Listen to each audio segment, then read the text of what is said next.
തന്റെ അമ്മ തന്റെ ശത്രുവാണോ? പെങ്ങള് ശത്രുവാണോ? അതോ അമ്മ പെങ്ങന്മാരൊന്നും ഇല്ലാത്തവനാണോ താൻ? തന്റെ പൈങ്കിളി നോവലിലെ ഏതു നേരവും ദിവാസ്വപ്നം കണ്ടുകൊണ്ട് നടക്കുന്ന വിഡ്ഢിക്കോതയല്ല യഥാർത്ഥ സ്ത്രീ.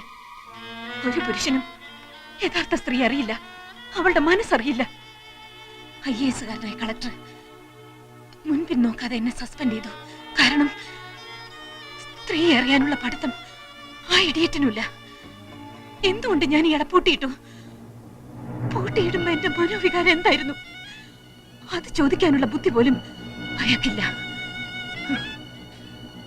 കഥാപാത്രത്തെ പഠിക്കാൻ ഇറങ്ങിയിരിക്കുന്നു. പഠിപ്പിക്കാടോ, പഠിപ്പിക്ക എല്ലാരെയും. I'm a self made woman.